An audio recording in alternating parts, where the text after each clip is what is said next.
할렐루야. 우리 옆에 분들에게 한 번 더 이렇게 인사하겠습니다. 동행의 기쁨을 누립시다. 아멘. 여러분, 이런 말이 있어요. 누군가를 미워하면 그 인생에 그 미움의 감정만큼 뭐가 생겨요? 구멍이 뻥 뚫린다. 여러분, 이 말은 제 말이 아니고요, 러시아의 대문호였던 톨스토이가 한 말이에요. 왜 톨스토이는 인생에 구멍이 난다 이런 표현을 썼을까? 여러분, 잘 생각해 보세요. 우리가 누군가를 한번 미워하잖아요. 그럼 그 미움의 양이 갑자기 기하급수적으로 커집니다.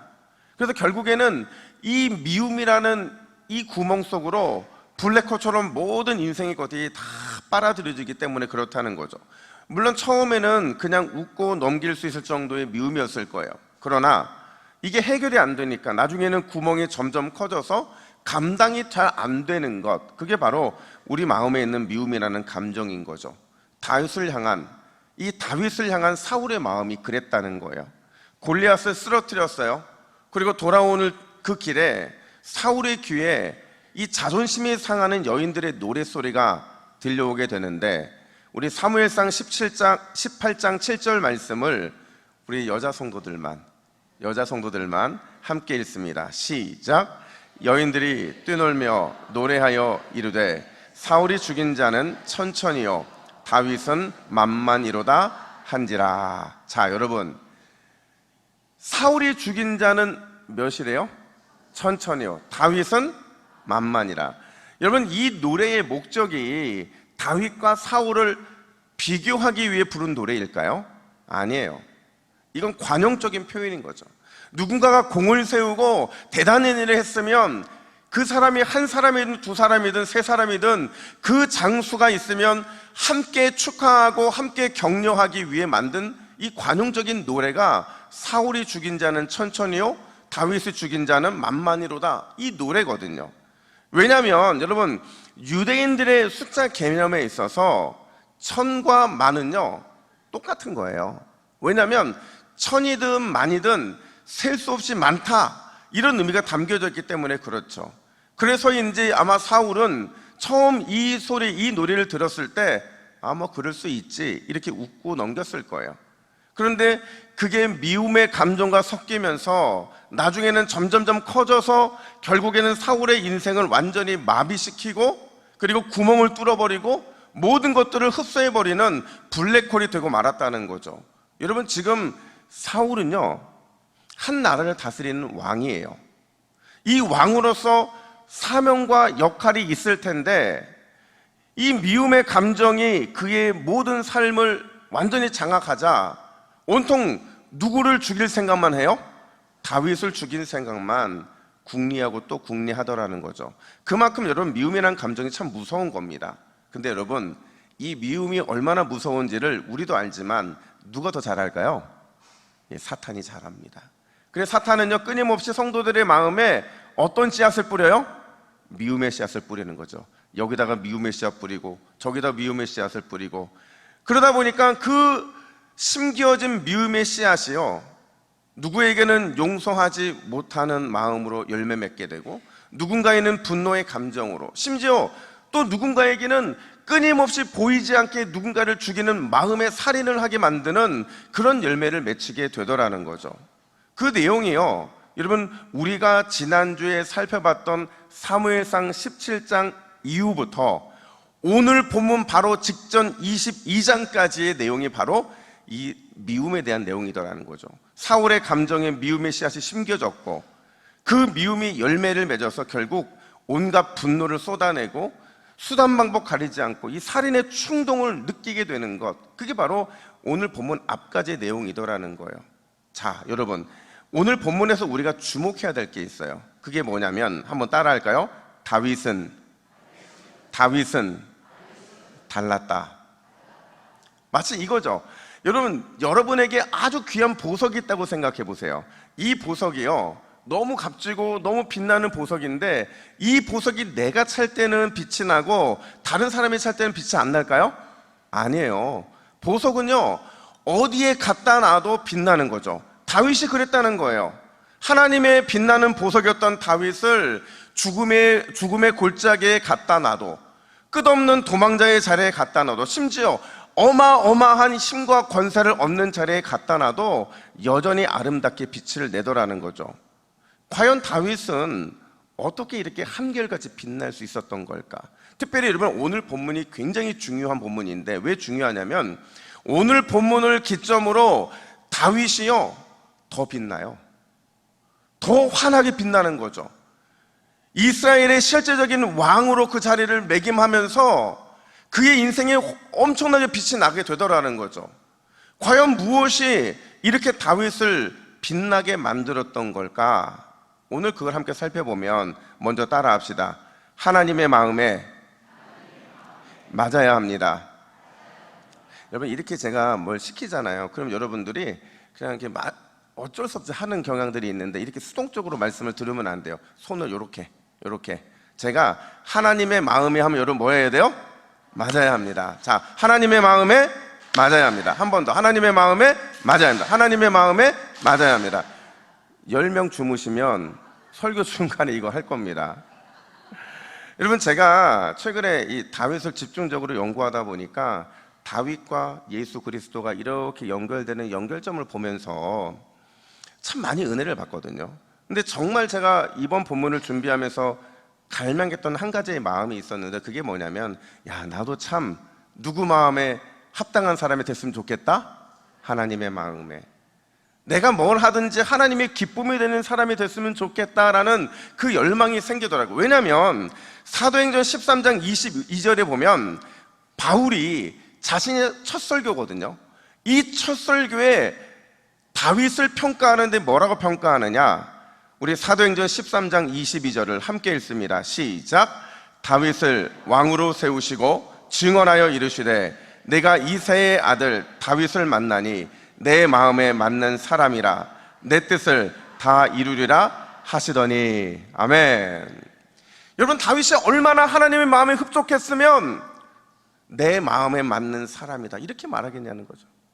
얼마나 하나님의 마음을 기쁘게 했으면 내가 다윗을 통해서 나의 모든 뜻을 이루고야 말겠다라는 이 선포까지 했겠냐는 거예요. 그만큼 다윗은 하나님의 마음을 살필 줄 아는 사람이었고, 잠언 25장 13절 말씀처럼 이 무더위에 얼음 냉수와 같이 하나님의 마음을 시원케 드리는 충성된 사자, 그게 누구였다고요? 다윗이더라는 거죠.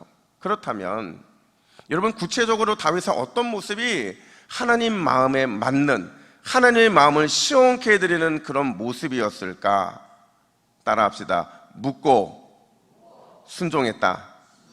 다시요. 묻고 순종했다. 여러분, 물었다는 게 뭘까요?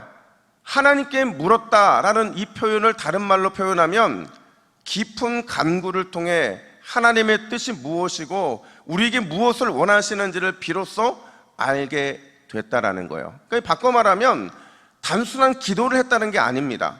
여기서 물었다는 것은 깊은 간구를 통해 하나님의 뜻이 무엇인지를 분별할 수 있었고, 무엇을 우리에게 원하시는지를 정확하게 캐치하게 됐다라는 거예요. 그러면 순종했다라는 건 뭐냐? 자, 여러분, 우리가 이 순종이라는 단어만 딱 떠오르면 우리는 이 순종에 대해서 굉장히 알러지 반응이 있어요. 이 순종이 마치 비이성적인 것처럼, 마치 내가 굴욕을 당하는 것처럼 그렇게 여기는 경향이 있는데, 여러분, 우리의 순종이 노예처럼 억지로 따라하는 게 그게 진짜 순종입니까? 아니라는 거예요. 성경이 말하는 순종은 그런 의미가 아니라, 잘 들으세요, 우리의 인생의 주인이신 하나님 앞에서 그분의 뜻이 최고의 가치가 있고 그 선택이 내 인생을 가장 좋은 길로 인도할 것이다 라는 것을 믿고 즉각적으로 자발적으로 내 뜻을 꺾어버리고 하나님의 뜻을 따르기로 결단하는 것, 그게 무슨 뜻이라고요? 순종의 의미라는 거죠. 그 관점에서 오늘 본문을 보면 다윗이 아주 중요한 소식 하나를 듣게 되는데, 우리 1절 말씀을 같이 한번 읽어볼까요? 1절입니다. 시작. 사람들이 다윗에게 전하여 이르되 보소서 블레셋 사람이 그 일날을 쳐서 그 타작마당을 탈취하더이다 하니. 자, 요약하면 그일라에 누가 쳐들어온 거예요? 블레셋이 쳐들어왔어요. 쳐들어왔으니 해결해 달라. 이게 1절 말씀이거든요. 근데 여러분, 이 말씀을 딱 듣는 순간 뭔가 이상함이 느껴지지 않습니까? 뭐가 느껴지세요? 뭐가 이상해 보이세요? 이 말을 들어야 될 사람이 다윗이 아니라 사울이죠. 이스라엘의 공식적인 왕이었던 사울이 왕으로서 이 소식을 듣고 훈련된 이스라엘의 정예 군대를 이끌고 가서 블레셋을 소탕해야, 그래야 마땅한데, 그런데 왜 사람들은 다윗에게 이 소식을 알리고 있는 걸까? 그것도 당시 다윗에게는요, 정예 병사가 없었어요. 인생의 고난과 인생의 억울함을 당해서 그에게 피신해온 400명, 그게 이 400명이 다윗이 가진 힘의 전부였거든요. 그런 다윗에게 뭘 원하기에 이런 요구를 하고 있는 것이냐? 여러분, 결론부터 말씀드리면 다윗에게는 사울이 갖지 못한 다윗만의 위대한 힘과 능력이 있더라는 거죠. 다윗에게는 사울이 갖지 못했던 다윗만의 위대한 힘과 능력이 있었다는 거예요. 그 위대한 힘과 능력이 뭐냐? 2절 상반절은 이렇게 말합니다. 우리 함께 읽습니다. 2절 상반절 시작. 이에 다윗이 여호와께 묻자와 이르되 내가 가서 이 블레셋 사람을 치리이까. 아멘. 그일라의 소식을 듣자마자 망설임도 없이 다윗이 가장 먼저 한 행동이 뭐냐? 이에, 이거는 즉각적인 거죠. 이에 누구께 묻자와 이르되 여호와께 묻자와 이르되. 여러분, 다윗은 가장 먼저 하나님의 뜻을 묻고 구하더라는 거죠. 여러분, 이렇게 말을 하면 아마 대부분의 분들이 이렇게 생각할 거예요. 아, 오늘 또 목사님이 무슨 얘기 할 거라고요? 기도 얘기할 거구나, 기도 얘기 하시겠구나 라고 생각하고, 근데 결론 지어 버리는 거죠. 근데 그렇게 단순하게 생각하면 안 된다는 거예요. 더 깊이 들어가 보면 지금 다윗의 이 행동, 가장 먼저 하나님의 뜻을 묻고 구했다는 거는요, 우리가 생각하는 것처럼 그렇게 단순한 행동을 의미하는 게 아니라는 거예요. 그럼 도대체 다윗이 보여주고 있는 하나님의 뜻을 묻고 구하는 행동은 어떤 의미가 있는 거냐? 따라합시다. 전쟁의 판도를, 다시요, 전쟁의 판을 바꿔버렸다. 여러분, 잘 생각해 보세요. 블레셋이 국경지대에 있었던 이 그일라를 침범하잖아요. 그러면 상식적으로 이 전쟁은 누구와 누구와의 전쟁이 되는 거죠? 이스라엘과 블레셋의 전쟁이 되는 거죠. 이 국경지대를 침범했으니 당연히 나라와 나라의 싸움이 되는 거예요. 그런데 바로 그 순간에 다윗이 하나님의 뜻을 묻고 구하는 순간 이 전쟁의 양상이 어떻게 변하느냐? 나라와 나라의 싸움이 아니라 거룩하신 하나님과 세상 블레셋과의 싸움으로 변해버린다는 거죠. 사실 제가 여러분 다윗을 연구하면서 정말 놀랐던 건 뭐냐면, 다윗은 전쟁의 판을 정확하게 읽을 줄 아는 사람이었어요. 아니, 더 정확하게 말하면 전쟁의 판을 바꾸는데 다윗은 천재예요. 잘 생각해 보세요. 우리가 지난주에 골리앗 이야기 했잖아요. 골리앗 앞에 선 다윗 이야기를 하면서 제가 이 부분만 쏙 빼놓고 했는데 너무 많이 했으니까. 근데 다윗이 골리앗 앞에 나가기 전에 뭐라고 기도하고 선포했느냐? 사무엘상 17장 36절 우리 같이 읽습니다. 시작. 살아계시는 하나님의 군대를 모욕한 이 할례 받지 않은 블레셋 사람이니까. 자, 여러분 보세요. 원래 이 전쟁은요, 블레셋과 이스라엘의 전쟁이었죠. 그리고 좀 더 압축해보면 지금 골리앗 앞에 누가 서 있어요? 다윗 서 있잖아요. 누구와 누구의 싸움이에요? 다윗과 이 골리앗의 싸움인 거죠. 근데 이 살아계시는 하나님의 군대를 모욕한 이 할례 받지 않은 블레셋 사람이라는 표현 속에는요, 이 전쟁의 지형도를 바꾸고 싶은 다윗의 마음이 담겨져 있는 거죠. 이 기도를 통해서 대신 싸워주시는 만군의 여호와와 아무 힘도 없는 인간 골리앗의 싸움으로 완전히 이 전세가 바뀌어 버리더라는 거죠. 이렇게 바뀌어서 중요한 건 그 결과인데, 자, 여러분, 다윗이 전쟁의 판을 바꿀 때마다 자기의 싸움이 아니라 모든 전쟁은 하나님의 싸움으로 그 판을 뒤집을 때마다 어떤 결과가 나왔습니까? 골리앗이 물맷돌 5개? 4개?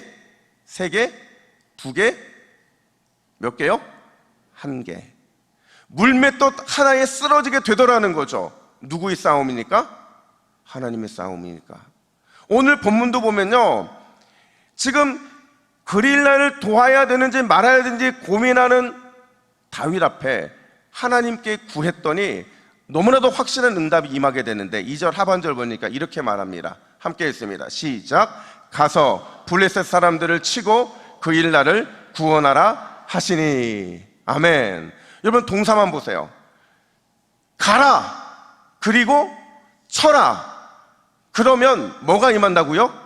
구원이 임할 것이다. 하나님의 뜻을 따라 가기만 하면, 말씀에 순종하여 블레셋을 치기만 하면, 그러면 구원을 얻게 될 것이라는 너무나도 확실한 약속, 너무나도 확실한 보장을 해주고 있더라는 거죠.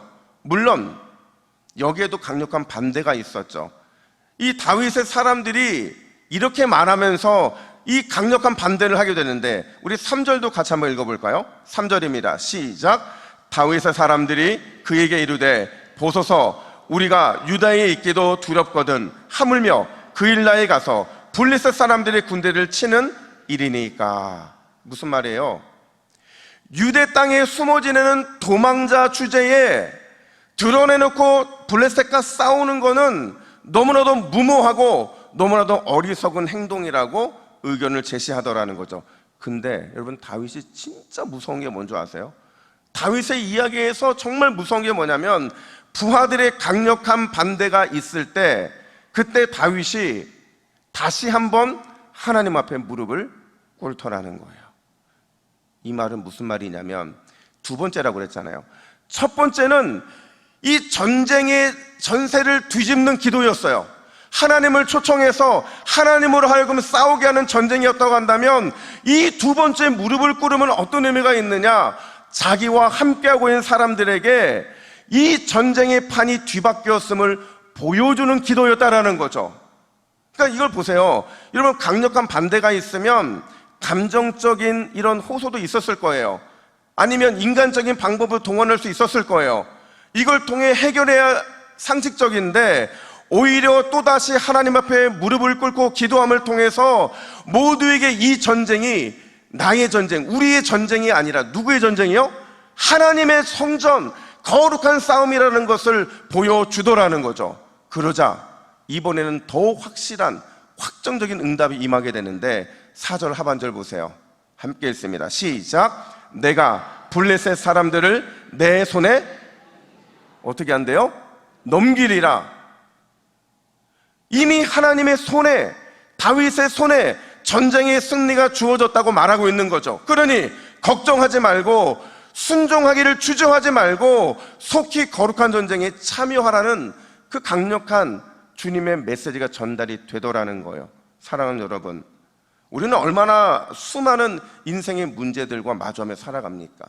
다양한 영적 전쟁이 펼쳐지고 있는 것인데, 이 수많은 문제들 앞에서, 다양한 인생의 전쟁들 앞에서 우리가 하나님께 묻고 그분의 뜻을 찾고 구하기만 한다면, 이 전쟁은 더 이상 나의 전쟁도 아니요, 나의 문제도 아니요, 하나님이 직접 일하시는 하나님의 일이고 하나님의 전쟁으로 바뀌게 될 줄 믿으시기를 축복합니다. 모든 인생의 문제의 판은요, 하나님이 개입하는 순간 뒤집히는 거예요. 뒤집혀짐으로 인해서 하나님 주시는 은혜의 기회가 우리에게 열리게 되는 거죠. 여러분, 최근 제가 좀 몸살이 났어요. 사실 지금도 약간 해롱해롱 합니다. 근데 이제 몸살이 나니까 우리 교육자들이 몸살의 이유를 찾아주시더라고요. 그래서 어떤 목사님은 발치 때문에 이빨을 뽑아서 아마 그게 지금 와서 이렇게 몸살을 난 거다 말하기도 하고, 또 어떤 목사님은 이 사역들이 자꾸 겹치다 보니까 그것 때문에 그렇다고 말하고, 뭐 이런 스트레스다 뭐 이런 거 얘기하는데, 여러분, 아픈 건 누가 제일 잘하는 줄 아세요? 그렇죠. 어떻게 잘하세요? 아픈 건 왜 아픈지 본인이 제일 잘 알아요. 제가 어제 설교를 준비하다가 제가 왜 아픈지를 아주 기가 막히게 발견했잖아요. 이건요, 발치 때문도 아니고 어떤 사역 때문에 그런 것도 아니에요. 왜 아팠느냐? 수많은 인생의 문제들, 수많은 다양한 영적인 전쟁들 앞에서 제가 묻고 찾고 구하기를 주저하더라고요. 그러니까 이 전쟁은 누구 전쟁인 거예요? 제 전쟁인 거예요. 끊임없는 전쟁이 제 안에서 이루어지고 있고 제 삶을 통해 이루어지고 있는데, 제가 제 전쟁을 참여하니까 하나님이 그 전쟁의 전세를 뒤집어 주실 기회가 없으신 거예요. 우리 하나님은 이 전쟁의 판을 뒤집기 위해서 몸이 간질간질하신 분이거든요. 근데 우리가 구하고 묻고 찾지 않으니까 그냥 내 걸로 내게 내 전쟁이 되어버리고 마는 거죠. 여러분, 반드시 주님의 참전이 우리 인생의 판을 뒤집는 사실을 잊지 마시기를 축복합니다. 이걸 잊는 순간 여러분 몸살 나요. 이거 잊는 순간 우리의 삶은 내 전쟁의 패배의 반복일 뿐인 거죠. 음파양념이라는 게 있어요. 옥스퍼드 대학교의 찰스 스펜서 교수님의 이론인데, 우리가 음식을 섭취할 때요, 여러분, 이 맛이 그냥 맛으로 느껴질 수 있지만 어떤 소리를 듣는가가 맛을 변화시킨다는 거죠. 예를 들어 이런 거예요. 우리가 식사하는 중에 아주 경쾌한 음악이 들려요. 그러면 이 경쾌한 음악이 우리 뇌로 하여금 단맛을 더 느끼게 만든다는 거예요. 반대로 소음이 들려와요. 고음을 들어요. 그러면 신맛과 쓴맛이 조금 더 느껴지게 되더라는 거죠. 자, 여러분, 신앙에도 맛이 있을까요? 없을까요? 맛이 있어요. 우리는 똑같은 접시를 받습니다. 그리고 거기에 똑같은 음식을 받는데 누가 행복한 신앙의 맛을 누릴 수 있느냐? 누굴까요? 하나님께 구하고 찾고 그분의 뜻을 온전히 순종하는 사람, 그 사람이 신앙의 참맛을 느끼게 되더라는 거죠. 반대로 우리가 그냥 받아놓은 상태에서 묻고 찾고 구하지 않으면 이 맛은 늘 어떤 맛이냐? 인생의 쓴맛이 될 수밖에 없다는 거예요. 여러분, 우리 하나님은 저와 여러분들에게 신앙의 영적 별미를 날마다 주기를 원하신다는 사실을 믿으시기를 축복합니다. 주님은 주기를 원하시는데 우리가 묻고 찾고 구하지 않으니 어떻게 그 맛을 느낄 수 있겠냐는 거죠. 여러분, 그 맛을 느끼기를 원하십니까? 이 정도로는 안 돼요. 여러분, 그 맛을 느끼기를 원하십니까? 하늘의 별미를 누리시기를 원하세요? 더욱 하나님 앞에 무릎으로 나아가시기를 축복합니다. 그분의 뜻을 묻고 구하면 하나님의 마음에 합한 용사라는 주님의 칭찬이 쏟아지게 될 줄로 믿습니다. 이 놀라운 은혜를 누리시기를 예수님의 이름으로 축복합니다. 다윗이 달랐던 또 한 가지가 있는데 한 번 더 따라합시다. 실망을 넘어 소망의 사람이었다. 여러분, 우리가 어떤 문제가 딱 닥치잖아요. 그럼 우리의 인생은요, 우리의 신앙은요, 딱 둘로 나뉘어져요. 어떻게 둘로 나뉘어지느냐? 이 문제 앞에서 실망하는 사람과 어떤 사람이요? 소망하는 사람으로 딱 나뉘더라는 거죠. 특별히 이 실망과 소망이 인생에서 경험하는 아주 쓰디쓴 배반과 배응망덕이라는 상황과 마주하게 된다면 이 갈림은 더 분명해질 수밖에 없다는 거예요. 오늘 우리가 읽진 않았지만 오늘 본문 이후로의 내용들을 보면 다윗이 그릴라 사람들을 도와주잖아요. 이 그릴라 사람들이 다윗의 도움에 반응했을까요? 안 했을까요? 했어요. 어떻게 반응했느냐? 배신으로 반응하더라는 거죠. 그것도 하나님으로부터 다윗이 두 번에 걸쳐서 확실하게 배신에 대한 정보를 듣게 되는데 11절과 12절입니다. 우리 11절과 12절 함께 읽습니다. 시작. 그일라 사람들이 나를 그의 손에 넘기겠나이까? 주의 종이 들은 대로 사울이 내려오겠나이까? 여호와께서 이르시되 그가 내려오리라. 다윗이 이르되 그일라 사람들이 나와 내 사람들을 사울의 손에 넘기겠나이까 하니 여호와께서 이르시되 그들이 너를 넘기리라 하신지라.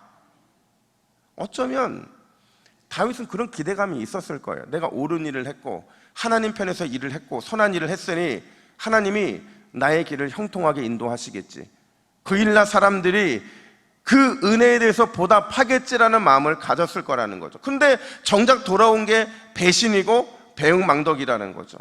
참으로 야속한 마음이 들었을 거라는 거예요. 그런데 놀라운 건요, 그 이후의 말씀들을 살펴보면 다윗이 그 어떤 실망도, 그 어떤 섭섭함과 분노도 표출하지 않더라는 거죠. 그 모든 감정을 뒤로 하고 그냥 그 자리를 떠나가더라는 거예요. 여러분, 다윗도 감정이 있는 사람인데 어떻게 이런 태도를 보일 수 있었을까? 그 답이 바로 실망을 넘어 뭘 봤다고요? 소망을 봤기 때문에 그런 거죠. 여러분, 그래요. 다윗은요, 눈앞에 있는 실망에 마음을 뺏기는 사람이 아니었어요. 잠시 실망할 수는 있지만 그 실망 너머에 뭘 봤다고요? 소망을 본 사람이라는 거죠. 끊임없이 하나님의 소망이 어디 있는지를 찾고 또 찾았던 사람이 바로 다윗이었다라는 거예요. 자, 보세요. 다윗이 이 배신과 배응망덕을 뒤로하고 떠나는 장면 13절은 이렇게 설명을 하는데 주목해서 읽으세요. 우리 함께 읽습니다. 시작. 다윗과 그 사람 600명 가량이 일어나 그일라를 떠나서 갈 수 있는 곳으로 갔더니, 여러분, 뭐가 보이세요? 뭐가 보이세요? 600명이 보이잖아요. 원래 그일라에 올 때 다윗은 몇 명과 함께 왔어요?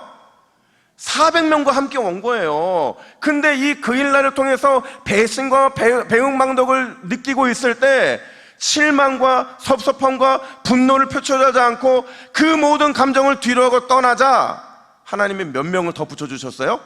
200명을 더 붙여주시더라는 거죠. 놀라운 일 아닙니까? 심지어 우리 본문 앞선 22장 5절에 보면요, 하나님이 다윗에게 갓 선지자를 보내요. 그리고는 그에게 그의 길을 피할 길을 알려줍니다. 또 이어지는 22장 20절부터 23절을 보면 누가 다윗에게로 오게 되느냐? 제사장 아비아달이, 그 아비아달이 에봇을 가지고 다윗에게로 오게 되더라는 거죠. 여러분, 하나님이 다윗과 함께하는 사람을 200명으로 늘려주셨어요. 선지자 갓과 제사장 아비아달이 다윗 편에 섰어요. 이건 뭘 의미하는 걸까요? 지금 하나님이 누구와 함께 계시다고요? 다윗과. 그것도 아직 왕도 아닌데 왕으로 기름 부었을 뿐인데 제사장과 선지자를 붙여주면서 수많은 따르는 사람들을 붙여주면서 다윗과 내가 함께하고 있다는 사실을 강력한 표징으로 보여주고 계신 거죠. 또한 하나님이 다윗의 든든한 영적인 후원자가 되고 계신다는 사실을 이런 모습들을 통해 보여주고 있더라는 거죠. 근데 제가 오늘 본문의 다윗을 연구하면서 더더더 놀랐던 게 뭐냐면, 자, 여러분, 다윗이 그릴라 사람들을 향해서 분노했어요? 안 했어요? 안 했죠. 그들에게 심판을 가했어요? 안 했어요? 안 했잖아요. 오히려 다윗은 소망을 품었는데 그 소망 덕분에 이 그릴라 사람들이 어떤 은혜를 받게 되느냐? 역대상 4장 19절 보니까 어느 자손의 명단에 들어가 있어요? 유다 자손의 명단에 들어있던 예수 그리스도가 태어나는, 거기에 이름을 올리게 되더라는 거예요. 심지어 여러분, 포로기 이후에 보면요, 돌아온 포로민들이 예루살렘 재건에 참여하게 되는데 누가 그 영광에 동참할까요? 그일라 사람들이 동참하더라는 거죠. 느헤미야 3장 17절 18절 말씀 우리 함께 읽습니다. 시작. 그 다음은 그일라 지방 절반을 다스리는 하샤바가 그 지방을 대표하여 중수하였고, 그 다음은 그들의 형제들 가운데 그일라 지방 절반을 다스리는 헨다닷의 아들 바웨가 중수하였고. 여러분, 이 말은요, 그러니까 다윗 당시에는요, 이 그일라가 굉장히 연약한 도시였어요. 그러니까 작은 성읍이었죠. 변방의 성읍이었어요. 중요하지 않은 성읍이었어요. 그러나 다윗의 소망 덕분에, 다윗이 소망을 품자 덕분에 그들은 비록 배반자였고 배응망덕한 삶이었지만 크게 번성하여 그 땅을 다스리는 장관이 2명이나 필요할 정도로 어마어마한 놀라운 배가를 누리게 되고, 더 나아가서 예루살렘 재건에 중추적인 역할을 한 것으로 기록에 남게 되더라는 거죠. 여러분, 얼마나 대단한 반전입니까? 여러분, 우리의 소망은요, 그런 거예요. 우리가 실망을 넘어서 소망을 붙잡으면 우리의 삶도 그일라 사람들이 경험했던 이 놀라운 은혜의 역할들로 변화되게 될 줄로 믿습니다. 여러분, 저는 좀 이런 마음이 있어요. 제가 지금도 기억하는 게, 목회자로 부름을 받을 때 제가 하나님께 뭐라고 약속을 했냐면, 하나님, 저 절대로 사람들을 미워하지 않겠습니다, 이렇게 제가 약속을 했어요. 여러분, 사람을 미워하지 않는 게 쉬울까요? 어려울까요? 쉬워요?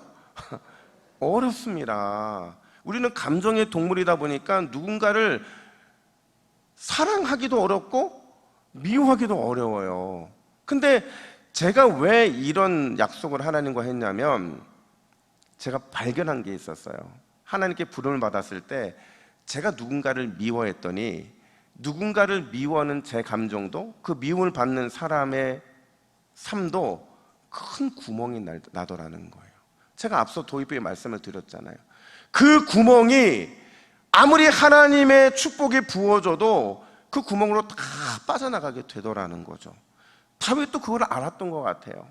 내가 만약에 이 마음에 분노하고 원수를 갖고 심판을 내리는 그 행동을 한다면 반드시 그 일나는 역사에 사라지고 말 것이다. 하나님의 축복을 받는 민족이 아니라, 축복을 받는 그 성읍이 아니라 하나님의 심판을 받는 것으로 기록이 될 것이라는 그 생각을 했던 것 같아요. 그래서 그가 이 즈음에 썼던 시편이 있거든요.